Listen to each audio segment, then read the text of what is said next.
You woke up this morning and reached for your phone before your eyes were fully open. You scrolled. You checked. You felt a small spike of anxiety at a notification and a small hit of pleasure at a like. Then you got up, sat in a chair, ate food you didn't hunt, and drove a machine your body has no evolutionary blueprint to understand. And yet your body handled all of it. Sort of. Because underneath every single one of those modern actions, an ancient system was running. A system built for a world that vanished thousands of years ago. Your body does not know what year it is. That is not a metaphor. It is a biological fact. The human genome changes slowly, brutally slowly.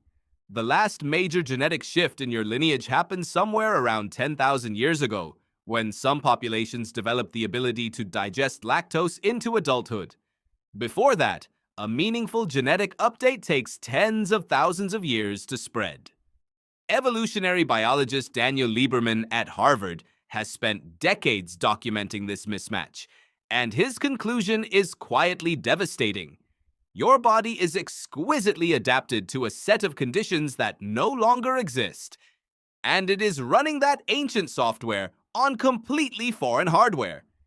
Think about what your ancestors actually needed. They needed to move. Not go to the gym.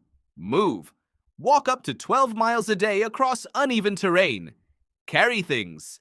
Climb. Sprint when something with teeth appeared behind them. Their cardiovascular system, their bone density, their metabolic rate, their sleep architecture were all calibrated for that level of physical demand. Then, in less than a blink of evolutionary time, you took all of that away. You built chairs, then cars, then elevators, then delivery apps. The demand collapsed almost overnight. But the system expecting that demand did not. This is why sitting feels comfortable in the short term and destroys you in the long term. Your body is not designed for the position. Your spine has a natural S-curve shaped by millions of years of upright walking and crouching and carrying. Put it in a chair for 8 hours, and you are loading it in ways it was never built to handle. Epidemiologist James Levine, who coined the phrase, "sitting is the new smoking," found that prolonged sitting is independently associated with increased risk of cardiovascular disease, metabolic disorder, and early death, even in people who exercise regularly. Your workout does not undo the 8 hours in the chair, because your body was never meant to do one intense burst and then stop. It was meant to move constantly at low intensity all day. Your relationship with food is the same story told louder. Your ancestors lived in a world of scarcity interrupted by abundance. You found a fruit tree. You ate until you couldn't. You caught something large. You ate as much as you could before it spoiled. Your body learned to read calories as survival. Fat, sugar, salt, these were rare. These were precious. Your brain was wired to crave them intensely because in the ancient world, overconsumption of these things was nearly impossible. There was simply never enough of them to get into trouble. Then someone invented a Dorito. Your brain does not know what a Dorito is. It just knows that it is tasting something fat, salty, and slightly sweet all at once, and it is responding the way it was built to respond. More. Keep going. This might not be here tomorrow.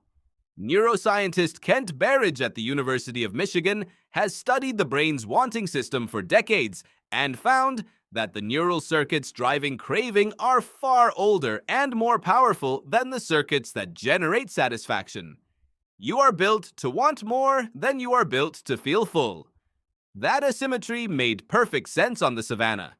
It is catastrophic in a world with a vending machine on every floor. And then there is the light. For virtually all of human history, your body was synchronized to the sun. When light hit your retina in the morning, your brain suppressed melatonin, raised cortisol, and told every cell in your body that it was time to function. When the sun went down and darkness came, melatonin flooded your system and your body began preparing for sleep. That system is still running inside you right now, exactly as it was designed. The problem is that you have surrounded yourself with artificial light that your ancient brain cannot distinguish from sunlight. Neuroscientist Russell Foster at Oxford has shown that light-emitting screens, particularly at the blue spectrum frequencies your phone emits, directly suppress melatonin production in the same way morning sunlight does. You are staring at something that your brain registers as a sunrise at 11 at night, and then you wonder why you cannot sleep. Your circadian system is not broken. It is doing exactly what it evolved to do. You are just tricking it with technology it never had to account for. Stress works the same way.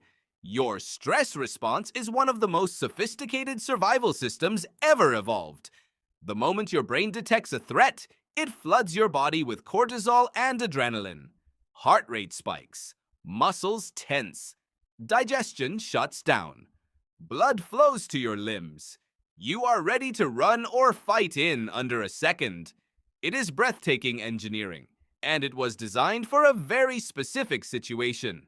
A predator, a rival, a flash flood.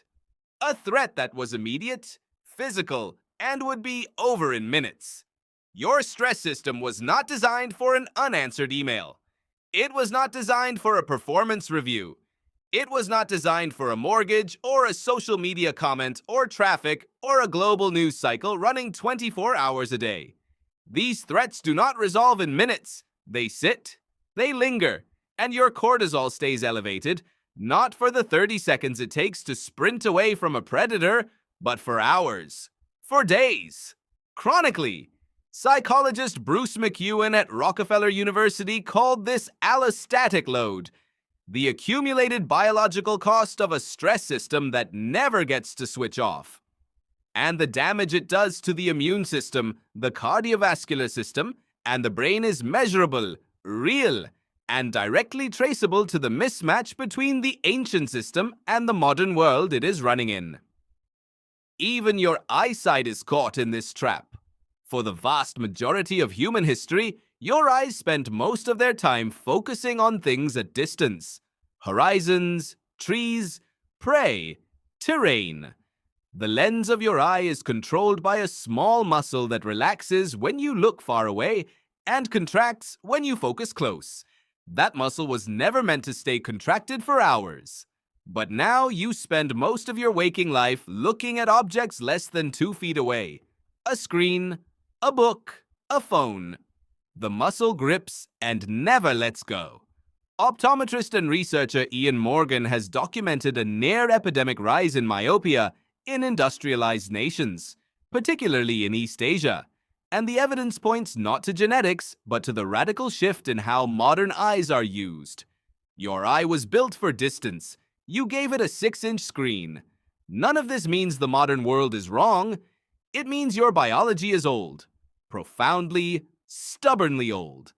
And there is something almost moving about that when you sit with it. You are not a creature of the 21st century who occasionally glances back at the past.